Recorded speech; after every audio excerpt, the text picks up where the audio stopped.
I think on the one hand, there's opportunities for FX, there's opportunities for cross-border money movement. But the reality is that I think a lot of the FX flows are going to be a form of banks who receive settlement in the form of stablecoins. And I think they are going to have more liquidity due to interbank FX rates and just the scale they have. I actually think sort of an extension of this banking as a service idea where you can now get better yield could also be a really big opportunity for local currency stablecoins. Welcome to Tokenized, the show focused on stablecoins and the institutional adoption of tokenized real-world assets.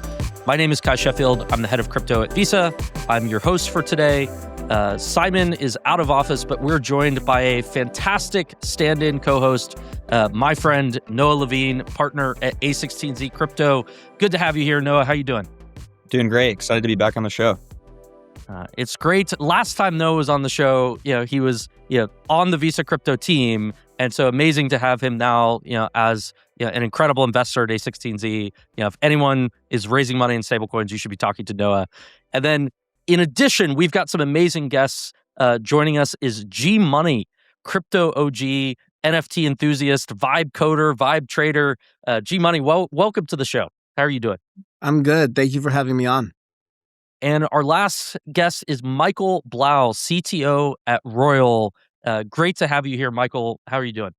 Great. How are you? And I guess, by the way, this is a little bit of a reunion because I also used to be a partner investor at A16Z Crypto. So big family here. The A16Z Crypto Mafia, you can't escape it. One quick bit before we get into the content, I need to remind you that the views or opinions of our contributors today are their own and do not necessarily reflect those of the companies they represent. Nothing we say should be taken as tax, financial, investment, or legal advice. Do your own research. All right. For the first story, we've got to talk about X402. It was a big week for agentic payments. We had AWS. They have this Amazon Bedrock Agent Core platform, which partnered with Coinbase and Stripe. You had Solana Foundation, partner with Google Cloud, all enabling stablecoin payments for AI agents. Noah, you've been at the center of a lot of this, on the VC side. You wrote a post a while ago, about headless merchants. Can you help just set the scene of, what's happening in the X402 agentic stablecoin payments ecosystem, and how should our audience think about what's going on? Yeah, no, for sure. I think as a starting point, just to kind of overlay the thesis, I think when a lot of people talk about agentic commerce, they think about going to ChatGPT, buying groceries or buying sneakers, putting a card down, and that's sort of the entire experience. I think, from our perspective, we see a much bigger opportunity as it pertains to, how is the next class of developers who maybe have never wrote a line of code in their life, but are coming to this through something like Claude Code or, Codex with OpenAI, and they're going to want to get access to a bunch of different developer tools. And because they're, maybe building a project on a weekend and it's not something that they're going to want to use for a long period of time, they want to buy things on a per usage basis. And oftentimes their agents are going to ultimately be the actor that's buying in this case. And so we believe that there's going to be a whole new class of kind of what we're calling headless merchants, where it is, presented as a endpoint rather than a website with a sales team and, long-term contract agreements. And so I think, what we're seeing in the X402 ecosystem is just a whole new class of endpoints and developer tools that, people are using. And I think what's really interesting about, these announcements is, I think originally our thesis was the majority of the new merchants that were coming in were going to be sort of these long tail, smaller, startups, frankly. And I think it's very encouraging to see bigger companies, such as Google, such as, AWS and other players who are, recognize the opportunity and are coming to the space. And then, Michael, you're building one of these headless merchants in some way. Can you talk a bit about DripStack? Kind of what was the journey towards where you are today, and what does it look like to build one of these endpoints? Sure. So I'll give you the quick story because it didn't begin with DripStack, actually. It began with, I am a passionate crypto engineer myself, and so I love to play with all these new tools. And I saw that a lot of these wallets that were launching, like agentic wallets, they were proxying and wrapping a lot of these APIs so that people that had these wallets can start to use it and feel the magic. And I realized a lot of what they were selling was just data or prices. And so I actually started by building a reservation tool, right? And so you can allow your agent to book a reservation at a restaurant in New York. And I called it Agent Res. And that was my sort of beginning to experiment with what it would look like to build a headless merchant without having to use Resi directly or OpenTable or whatever. And that's how it started. And that was just a personal side quest. And at Royal, what we do is our sort of mission statement as a company is to explore programmable money for creators. And so I think I've always been a very big Substack newsletter reader myself. And I felt like it just makes a lot of sense that most of the best content is behind paywalls already on Substack. And so how cool would it be to build a tool to let these writers sell their content that is typically behind a paywall directly to agents? And so that's where the grand vision of DripStack began. And we've only been building it for about like 3-4 weeks, actually. So it's pretty new. Yeah. And then it feels like there are these like new endpoints that are popping up every week that are doing really interesting and innovative things. But then there's the question of, okay, where's the demand side? Like, so the supply side is being built out, but who are the buyers? Who's going to actually go and do these micropayments, to be able to purchase? G-Money, how do you see that ecosystem? And like, as you've gone down the vibe coding rabbit hole, like, what problem do you see X402 and MPP Tempo solving? Like, do you believe in this, like, we're going to get this open agentic, commerce ecosystem where you're paying micropayments all the time? Or like, how does it actually help you as an end customer? Yeah, I definitely think so, because I think when you look at like the structure of commerce currently, right? Like I think there's a lot of fees, right? And it's also very cumbersome. Like if I want to, today, at the dawn of AI agents, if I want my AI agent to buy something, I literally have to give it like access to my credit card, or like maybe make another sub credit card on my account and give it access to it. Like it can't create its own bank account. And so it's like, it's funny because like I've been doing stuff on legacy rails, and I've been doing some stuff on crypto rails, and it's like the crypto rail stuff, it's getting easier and easier to set up, right? Like there's no necessarily like KYC to set up trading on a perps exchange, right? And stuff like that. And I just think also, right, like, Michael said, Substack, it's like I have to sign up with a credit card, right? And it's like, obviously, one, there's credit card processing fees and, a bunch of fees that go in there, so that, even though for every dollar that I pay, how much of that actually goes to the creator, it's probably like, I don't know, 80 cents, 85 cents, I think, with Substack, after all the fees are said and done. But like, I think that if anything, like these X402 payments will increase margins, and like, especially for low margin business, like that matters, right? Where, an extra, 1-2%, like it definitely like helps, right? And so that's why I think it's all converging towards that. And then I think also it's like, I think we're moving away from a like a pay per seat model, right? And then like an all you can eat package, and to like, eat what you consume, right? So it's like, I think we're starting to see a lot of it with the frontier LLMs, where there are, the $20, the $200 month packages, but then also there's the API stuff where you're like, all right, well, I only, if I'm utilizing $100 worth of credits, like I will pay for it, right? Some, whatever that cost is, plus some margin on top of that. And I'm okay with that. And I'm not necessarily like paying for more than I can use and whatnot. And I think, because we've been seeing this more and more, and because of the loads on capacity, I think like as consumers, we're probably going to get more accustomed and more used to saying, hey, I'm just going to pay for what I consume, because probably I think the most important bills that we have coming up for like personal use is consumption of inference and intelligence through these AI models. And if you're used to paying per token on that front, then you're like, well, why shouldn't I pay per token if I want to consume your content, right? If I just want to read one article from your Substack, I'll pay you for that. Like I don't need to pay for a full subscription. So I think it's like one of those things. I think like the same thing happened during COVID, where QR codes were around for a really long time before COVID, but they really took off once COVID came around, because people were trying to do contactless ordering and all that, right? And I think this is kind of like one of those similar paradigms where we're used to paying for consumption now for AI. And so like that's just going to spill over into everything else, where it's like, all right, well, why should I pay you $1,000 a year? I'll pay you for every piece of content I consume from you. It's a really interesting behavior change to me because even within AI, it feels like 6 months ago, maybe 9 months ago, most people were just on subscriptions. And they were paying either $20 a month, maybe $100 a month, maybe $200 a month. And that was just like, that was the subscription to get the best AI. Now, as this explosion of agents in the form of whether it's OpenClaw or Hermes or Claude Code or Codex, they now like the use of the agents and how much value they can create just does not fit under a subscription.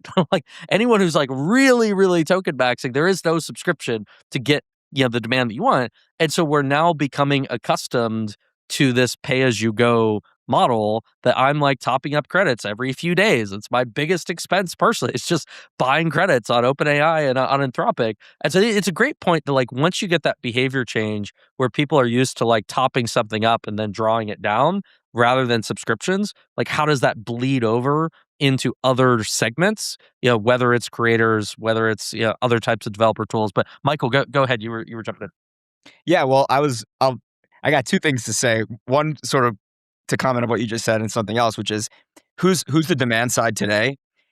I think the truth is, and I'll say it, I'll be the one to say it, is like these wallets are still pretty hard to use. Okay, even with agents, and people are doing a really good job of making the UX great, but most of it is like our nerd circle in this corner of the internet on X, right? That being said, there is a category of person that is going to be very, very willing to jump through the hoops of that friction, right? And it's going to be the people who know that on the other side of that friction is just something that is an incredible use case. And I think that incredible use case, as Kai, you said we're going to talk about eventually, is trading and investing, right? Like traders and investors have proven to be an audience that is very willing to push through friction to get access to more efficient tools to trade, make money, and invest, right? And so I think that category of user may be a very good initial source of demand. So that's to answer your first question. And then the second thing about the token maxing kind of stuff, what's really interesting about that is the pay-as-you-go model existed already, right? It was pay-per-view. It was the old version of iTunes where you would like pay 99 cents for a song, right? I mean, even the App Store still works like this today, right? Like it's still 99 cents an app. But even though it's 99 cents a song, there's still a lot of overhead for the user to make that purchase. Like there's a lot of like mental friction that people don't want to do, which I think is one of the reasons why subscriptions as a business model took off in the first place. And what's so amazing is AI as a, unrelated to payments whatsoever, AI as a tool for the world is abstracting that away completely, right? And so all of a sudden, now that AI is able to abstract away your purchasing decisions, when you're token maxing, like you're not really thinking about the price per token. It's all abstracted away from you, but it really is price per token. That's what's allowing us to almost go back to this model. It's this new interface, right? That lets us go back to pay-per-view or pay-per-use. Yeah, I think Michael makes a really great point. And, kind of touching on some of the work and the writing that Simon's done, he talks about this idea of the intention economy, where now you have, whether it's developers or consumers or businesses, they're going in with a request or a demand that they want some sort of outcome. And they're probably agnostic to how that outcome gets done. And I think if you think about AI and where it's going, the two most important inputs for AI is compute and data. And so I actually think the creator economy is like a really interesting segment of that because, today data is largely limited to whatever is available on the internet. And yet, as you guys know, like there's a ton of information and asymmetric intelligence that is available from people who just have creative thoughts and are thinking, have ideas or have exposure from experience. And so I actually think tipping is going to be a new thing that comes back in much larger in the, sort of agentic economy. Today, I mean, if you go on Twitch and you watch a streamer you like, tipping is a very common thing to do. I think as time goes on and I go to my agent and I say, look, I need this, I need to do some sort of output and it requires very niche or specific information. I think there's a world where you have agents that are going to go and tip different, whether it's people or other agents for specific content, because they know that if there's no economic incentive for them to provide that information will no longer exist. So I think the way in which you increase data is actually by getting more granular and novel forms of data. And I think creators and creator can be a very broad, broadly defined term, right? It could be experts in certain areas. It could be, traditional creators as we think of them. I think that's going to be a really big opportunity. Yeah, but I think for all of this, you need the infrastructure to be built out to where every user has a wallet inside the platform that they're using. And I think the question is kind of what should that wallet look like? How should that wallet work? And G Money, you're talking about kind of the kind of natural like crypto native. Anyone who's like been in crypto, being able to use those wallets and how the experiences are getting better. Yeah, I'm over here a bit on the other side saying that even as a crypto guy, I would still rather give my agent a card. And I feel like there are more controls that you can have on a card, not having to worry about on ramping. I've got to buy stablecoins. Oh, I can't buy stablecoins with a credit card because a lot of issuers don't want you to use credit to buy stablecoins. Being able to just give your card to an agent with the right controls in place, I think is a really powerful consumer experience that brings in a segment of the population that is into AI but never went down the crypto rabbit hole, and they don't necessarily want to have to stand up a wallet. But on the other side, I feel like there's just this magic of stablecoins for settlement of if you're going to have this agentic economy and you're going to pay as you go, to be able to, buy inference or, buy any of these like new developer tools, it like pains me to the core to say, oh, settlement's going to happen 3 days later, not on the weekends, not on a bank holiday. It's like, you've got to be able to get the money to those merchants faster. And so that's why like we're working so hard at Visa to say, we think that there's this hybrid model that is cards on the front, stable coins in the back, and being able to make those work really well together is like, we've got to find a way to give wallets to all these agent users. And some portion of them, we think a big portion, would rather just put their card in and not have to deal with stables. But yeah, I don't know, G-Money, how you see this kind of playing out, over time. And then also like the motivations of why do you give your agent a wallet? Is it to save money and buy shoes, or is it to actually go and make money? And so how do you see the consumer behavior drivers towards more of these users eventually getting wallets? So I think it starts to, and I know Michael touched on this, I think it probably starts with trying to figure out how to make money. I think one of the interesting things, like, and I've seen this over the last like year, and this is my journey in particular, is like first when I started like being able to actually make stuff like with vibe coding, I started doing like some personal productivity stuff. I started doing some health tracking, like something, sorting my files, my emails, like stuff to make my life a little bit easier and more productive. And now I feel like I'm trying to focus on, all right, now how do I use these tools to actually make money and bring in money? And I think that's where like a lot of people are right now. And to what Michael was saying is the reason why I think traders and investors are willing to go through a lot of friction initially is because they're like, all right, well, if I can, if I invest $1 and I can make, some multiple of that, so more than $1, then this is worth my time, right? And there's always like some number that's different for everybody.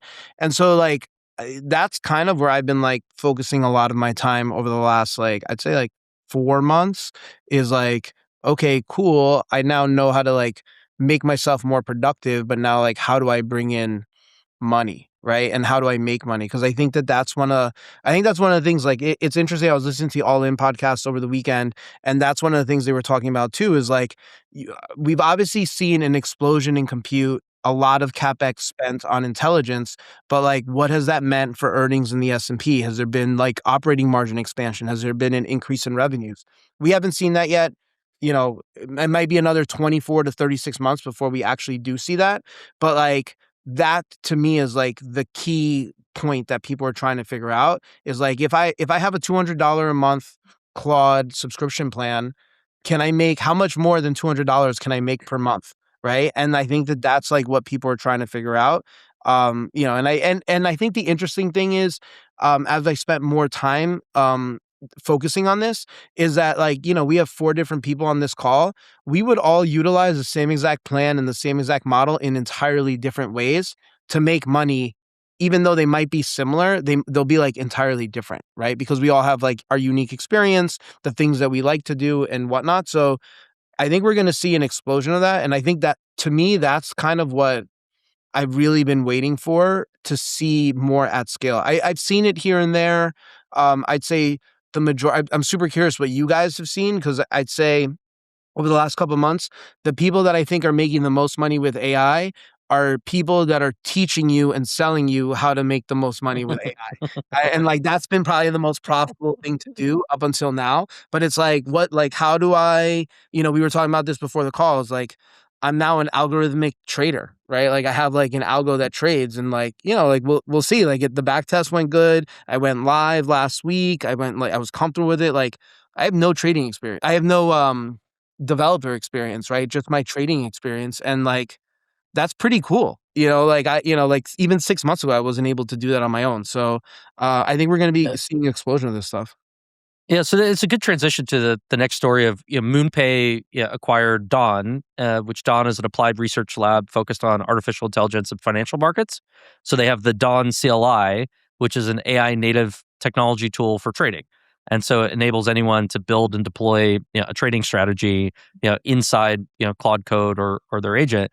And I think if you just take that framework of like, how do people use AI to make money, and does that usage drive adoption of new tools and new types of agentic commerce? We've talked a bit about like, there are new people building businesses, these like one-person companies that are going to be using a bunch of tools to do that.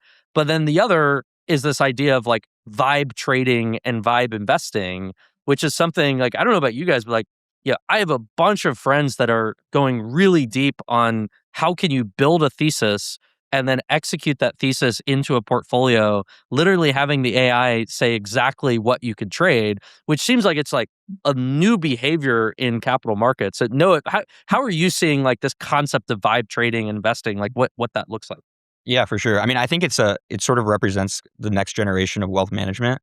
I think that nowadays, AI has gotten to the point where you can develop an entire thesis and strategy and then have it go and execute it. And then more importantly, as time goes on and more news and more information comes in, have it constantly evolve.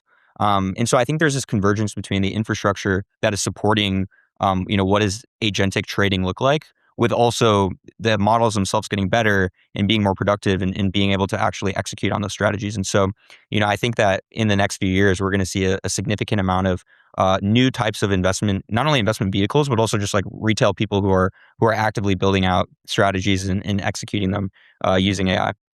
Yeah, and Michael, these are like the customers that you're going after right now. Yeah.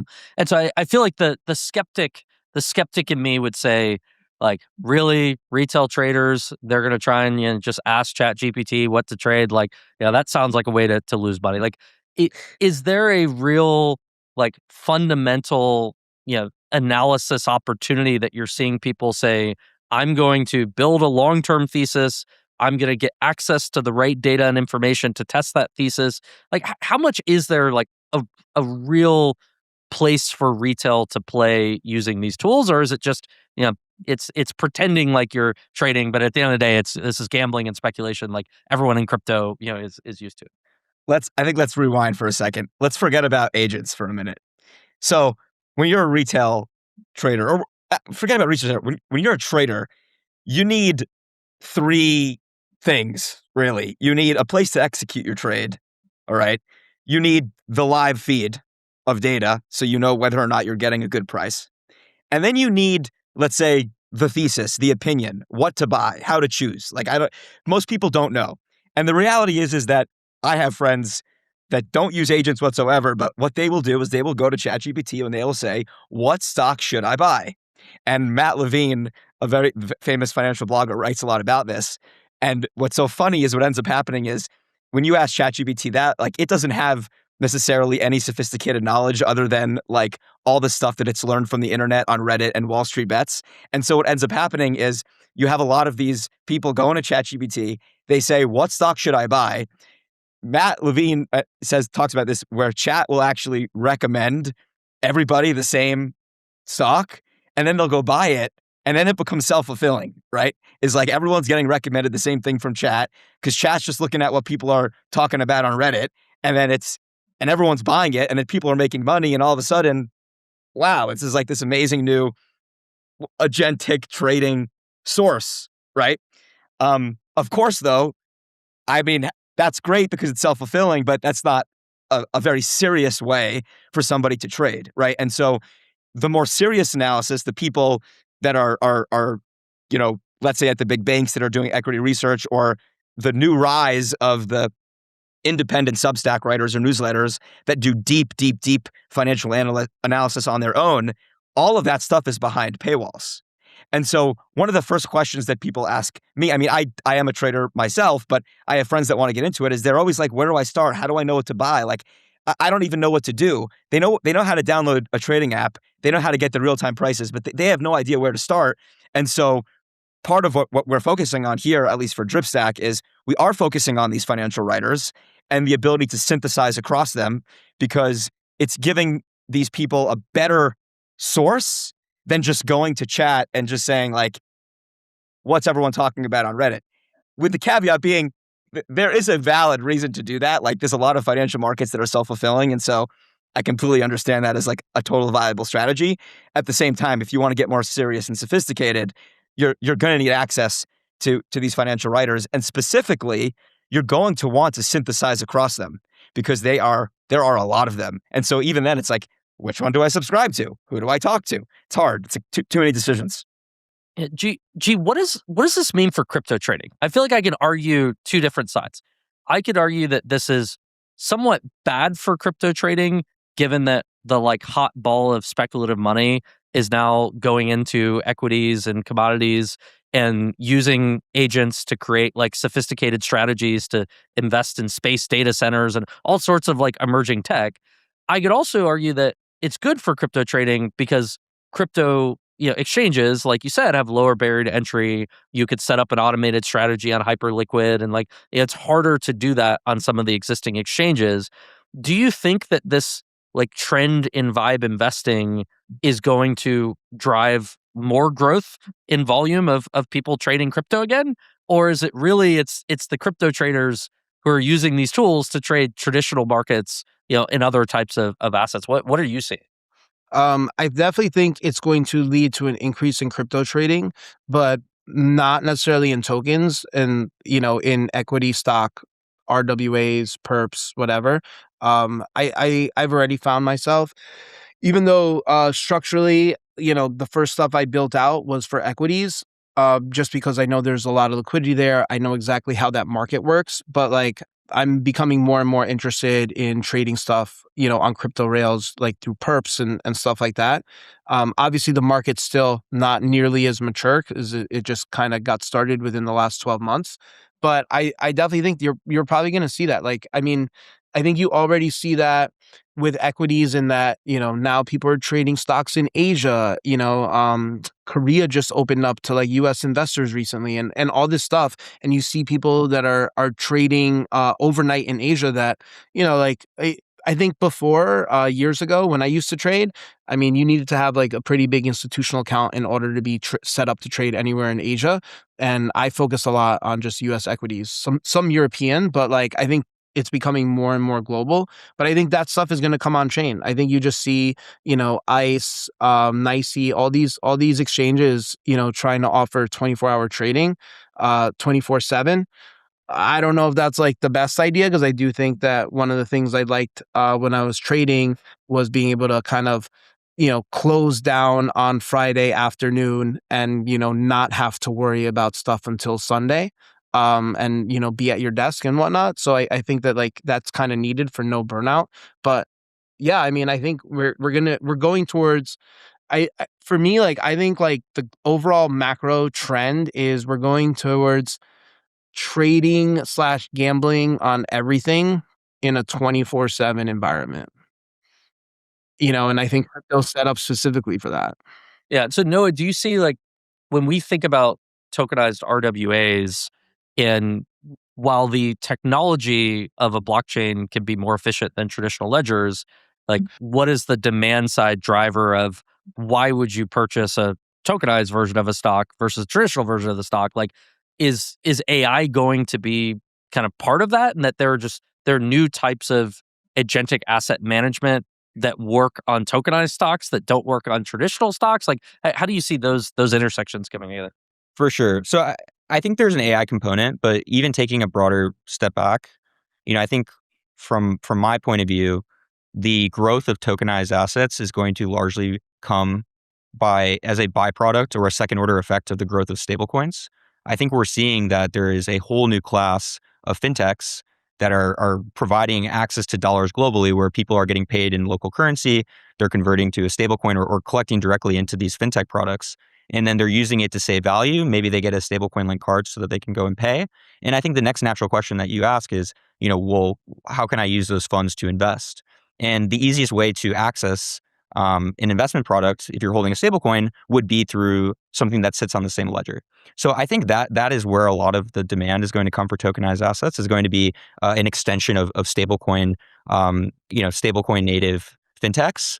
However, I think if you take the same argument and say, well, look, if every single, if every agent has a wallet, I think you get the same outcome, where if every agent has a wallet, then maybe it becomes more efficient and easier to purchase tokenized assets than it would be to purchase a traditional asset as you would through a broker. So I think there's a similar impact between the two. And if you believe that stablecoins are going to grow significantly, then I think tokenized assets will follow suit.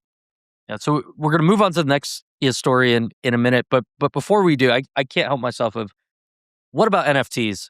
Like G-Money, yeah, Michael, you were, I feel like we've been in the NFT world, for many years, and like I'm still a believer that there's value in these digital JPEGs as the world has moved on. Like, is there something around AI that makes NFTs interesting again? Yeah, at least as a technology. Like, do you see any ways that these come kind of back together? My views of this is pretty simple, which is that I never really thought about NFTs as actually art or JPEGs. I mean, I've played around a lot in that space myself, and I completely get that, but it is still by far the best digital infrastructure for storing digital provenance and records of scarce ownership. Like, there are so many things about an NFT that are better than an ERC20. I know this is not an NFT podcast, but like we could go into that. And so I feel like many left. Not many NFT podcasts left, man. Yeah, I know. And so if you're an agent and you have a wallet and you're going to hold assets, some of those assets are going to be stablecoins, and some of those assets are going to be NFTs, and that is just 100% going to happen in my head. I don't necessarily think that has anything to do with the more JPEG art style NFT world, but like NFTs as infrastructure for a scarce digital asset is like absolutely going to be a part of this. Yeah, I mean, to build on that, like, I think NFTs are alive and well. I mean, how many hundreds of millions of dollars in volume has been done on Pokemon cards in the last month, right? Like, those are NFTs, whether people agree with it or not, or realize it. Like, those are literally what NFTs are, and a lot of that volume is being done on chain. So I think, like, at some point, there's going to be a resurgence of the NFT market. I think outside of stablecoins, NFTs are probably the closest to consumer adoption crypto has ever come, where people outside of the space are like, holy shit, oh my God, this is really cool. And so, like, I think it's going to come back at some point. I also think, I know there's one AI agent that purchased a CryptoPunk. But I think at some point in the future, you're going to see more and more, for the same reason that humans kind of, buy nice cars, watches, homes, cigars, all these things to kind of flex and show status. There has to be a totally digital way for AI agents to also probably do the same, even if it's not among themselves, probably to show status to humans because they know that humans value it. And, what better way than like, you can't do it by like, purchasing a car and then have it sit in the real world, right? Like it has to be a purely digital asset. So I think we're going to see more and more of that. And at some point it's going to be like something that clicks. And then like, I think there's going to be a massive rush towards stuff like that. Yeah, that concept of the PFP or the profile pic, which was huge for a while with CryptoPunks and Bored Apes, like most people don't need that many avatars or profile pictures themselves.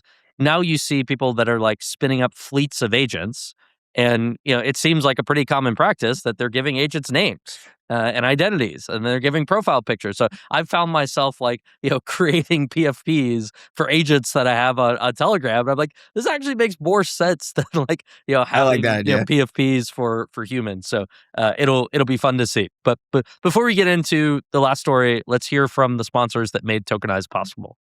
This episode, if it isn't already obvious, is sponsored by our friends at Visa, the leader in digital payments. Visa's Tokenized Asset Platform, or VTAP, uses smart contracts and cryptography to help banks bring fiat currencies on-chain, whether it's launching a stablecoin or deposit tokens or something else.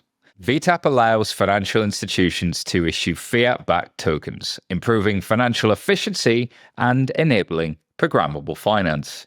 Check out the links in this episode's description to express your interest in VTAP. This episode is sponsored by Stripe. Here's a problem many businesses are up against. Managing money is pretty painful. With slow apps built by banks on infrastructure from the 70s, designed before the internet was even a concept, it's often slow, cumbersome, and doesn't work well across borders. Stablecoins are changing this. Stablecoins are fundamentally a better way to store, manage, and spend money all around the world. They're offering a borderless alternative for those looking to move money instantly, spend anywhere, and earn on their savings. Stripe helps businesses unlock these benefits to build global by default fintechs designed once to work everywhere. Learn more about how you can use stablecoins at stripe.com/crypto. Fireblocks is the stablecoin infrastructure of choice for global businesses, from Visa to WorldPay to Bridge to Revolut. With over $100 billion in monthly stablecoin volume, Fireblocks powers stablecoin strategies at scale with infrastructure that enables PSPs, fintechs, remitters, and banks to issue, move, hold, and manage stablecoins. It's all done securely at scale with secure built-in compliance. With Fireblocks, you get complete control to build your own stablecoin orchestration layer, create payment accounts, manage liquidity, and access on and off ramps in over 60 currencies. It makes it easier for you to build and scale and expand your business globally. Learn more at fireblocks.com. All right, for our last story, Circle raises $222 million for ARK with A16Z.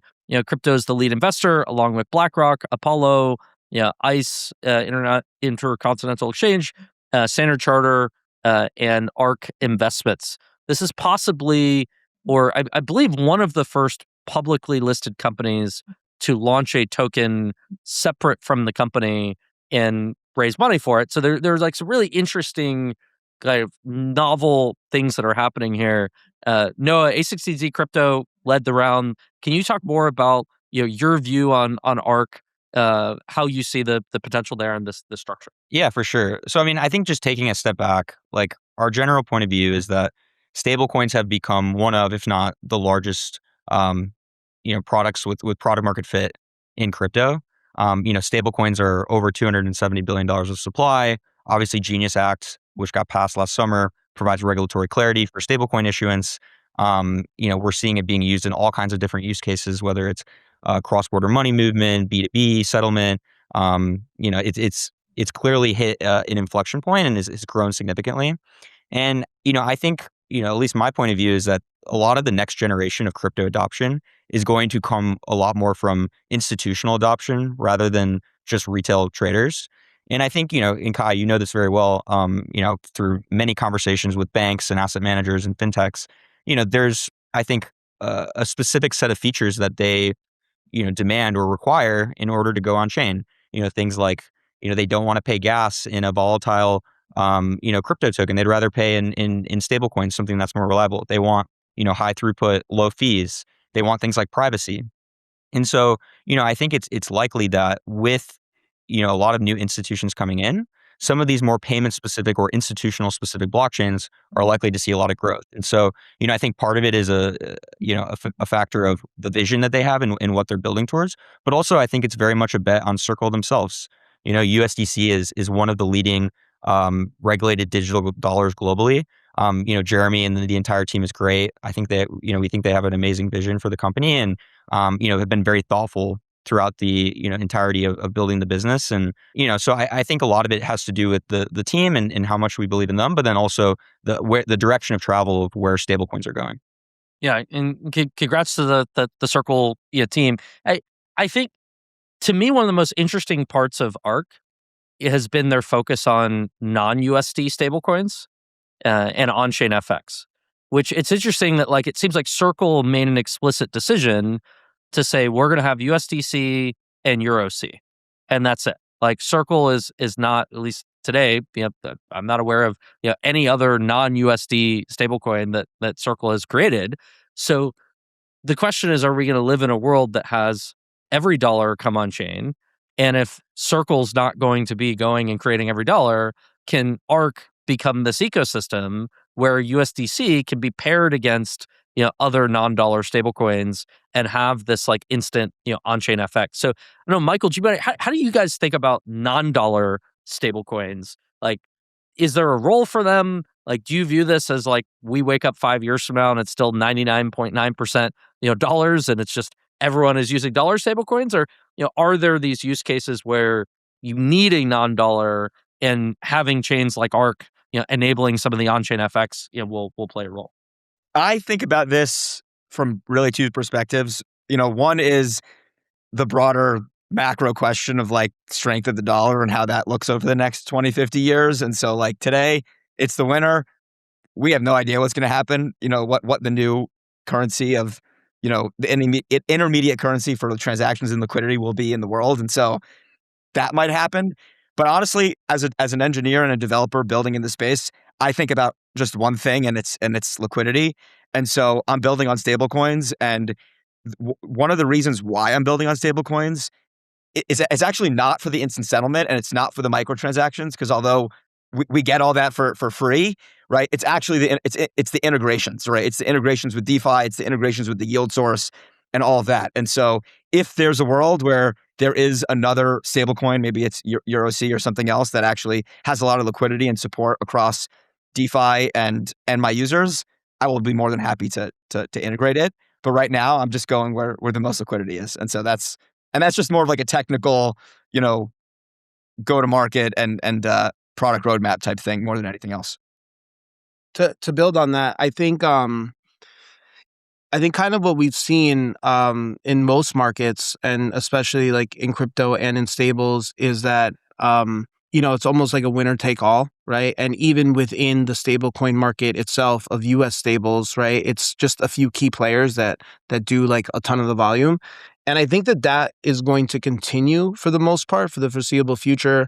I'm gonna butcher the thesis, but I remember reading something a couple months ago, early on in the administration, that was kind of talking about how a lot of what Besant and a lot of his cohorts have been working on is kind of how do you cement US dollar just dominance of the dollar across the world. Dominance is the word. Dominance is the word, right? And a lot of it, right, for the last 40, 50 years has been driven by the petrodollar and oil, right? Because a lot of it settles in USD.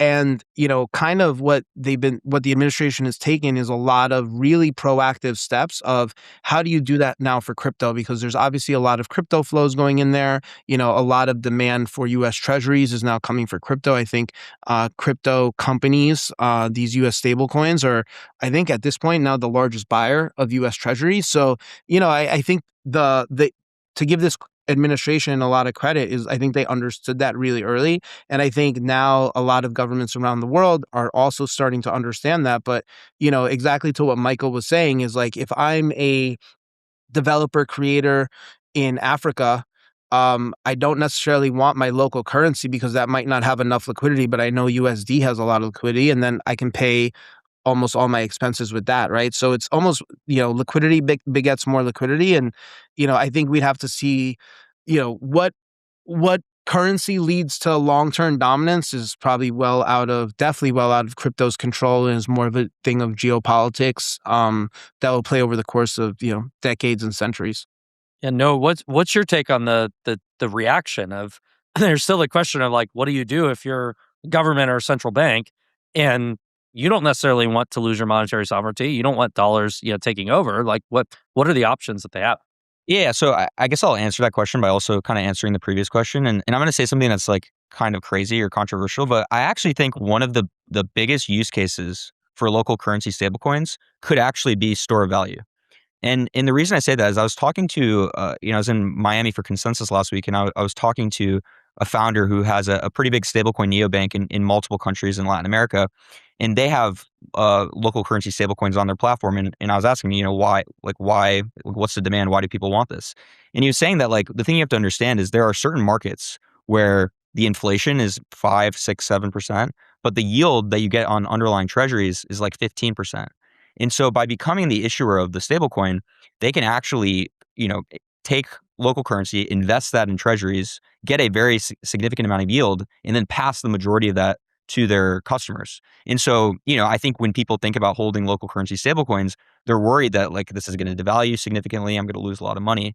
But if you're able to actually capture the treasury yield and pass it on, and as long as the spread between the yield you're providing and the inflation is high, you could actually end up with a more stable or better product than holding US dollars themselves. So, I think on the one hand, there's opportunities for FX, there's opportunities for cross-border money movement. But the reality is that I think a lot of the FX flows are going to be a form of banks who receive settlement in the form of stablecoins. And I think they are going to have more liquidity due to interbank FX rates and just the scale they have. I actually think sort of an extension of this banking as a service idea where you can now get better yield could also be a really big opportunity for local currency stablecoins.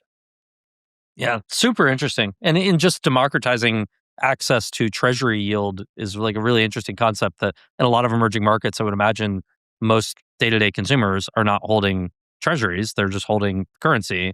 If stablecoins are basically tokenized treasuries, but then you have, what does that mean for bank deposits and deposit flight in that market? Like, there's a lot of fascinating things. So a couple stories we didn't have time for that I want to run through quickly. Elliptic raises 120 million Series D, led by One Peak at a $670 million valuation. Congrats to that team. A Bloomberg report says that Canton developer digital assets planning to raise $300 million at a $2 billion valuation.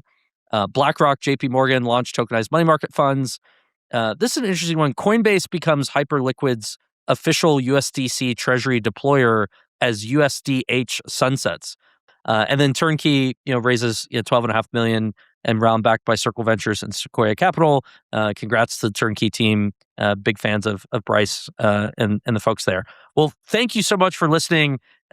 Michael, where can people find more about you?